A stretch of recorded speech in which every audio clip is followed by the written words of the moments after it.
Assalamualaikum warahmatullahi wabarakatuh. Kisah Abu Nawas menjebak pencuri. Pada zaman dahulu, orang berpikir dengan cara yang amat sederhana. Dan karena kesederhanaan berpikir ini, seorang pencuri yang telah menggondol 100 keping lebih uang emas milik seorang saudagar kaya tidak sudi menyerah. Hakim telah berusaha keras dengan berbagai cara, tetapi tidak berhasil menemukan pencurinya. Karena merasa putus asa, pemilik harta itu mengumumkan kepada siapa saja yang telah mencuri harta miliknya, merelakan separuh dari jumlah uang emas itu menjadi milik sang pencuri, bila sang pencuri bersedia mengembalikan. Tetapi pencuri itu malah tidak berani menampakkan bayangannya. Kini kasus itu semakin ruwet tanpa penyelesaian yang jelas. Maksud baik saudara kaya itu tidak mendapat tanggapan yang sepantasnya dari sang pencuri. Maka tidak bisa disalahkan bila saudara itu mengadakan sayembara yang berisi barang siapa berhasil menemukan pencuri uang emasnya, ia berhak sepenuhnya memiliki harta yang dicuri.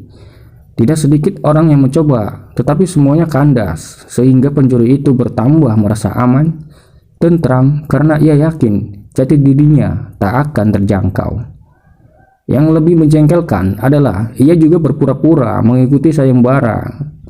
Tidak berlebihan bila dikatakan bahwa menghadapi orang seperti ini bagaikan menghadapi jin.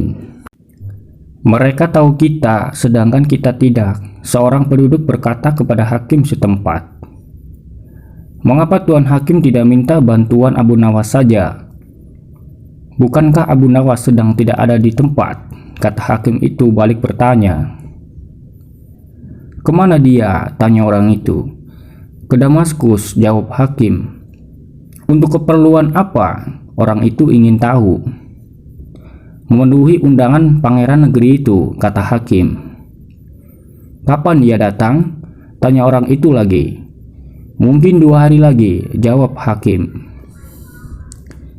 Kini harapan tertumpuk sepenuhnya di atas pundak Abu Nawas.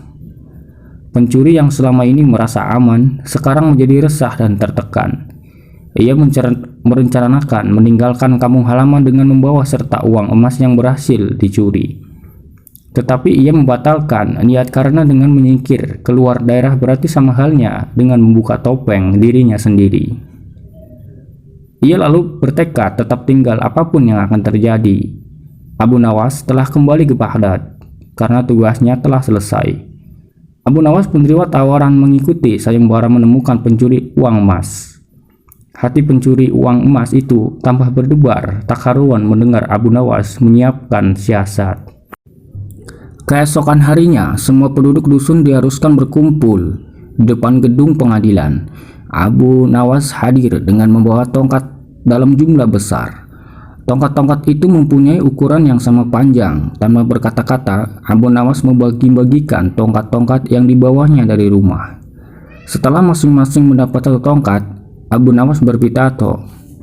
Tongkat-tongkat itu telah aku mantrai. Besok pagi kalian harus menyerahkan kembali tongkat yang telah aku bagikan.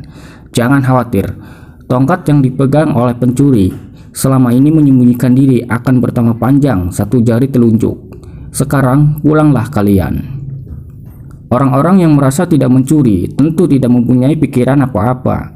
Tetapi sebaliknya, si pencuri uang emas itu merasa ketakutan.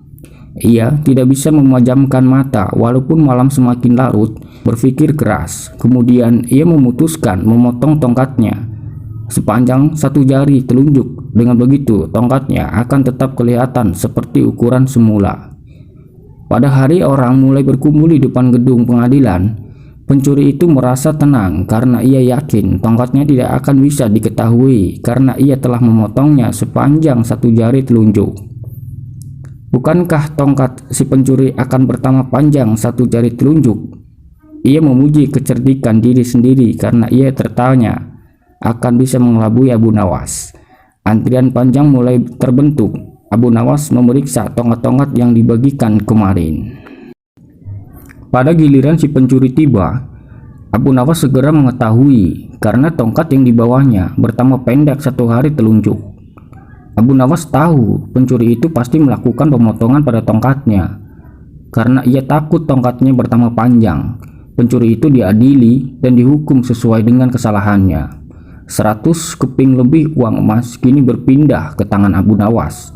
Tetapi Abu Nawas tetap bijaksana. Sebagian dari hadiahnya itu diserahkan kembali kepada keluarga si pencuri, sebagian lagi untuk orang-orang miskin, dan sisanya untuk keluarga Abu Nawas sendiri. Itulah kisah Abu Nawas menjebak pencuri. Semoga dari kisah ini bisa bermanfaat untuk hidup Anda. Sekian dan terima kasih. Assalamualaikum warahmatullahi wabarakatuh.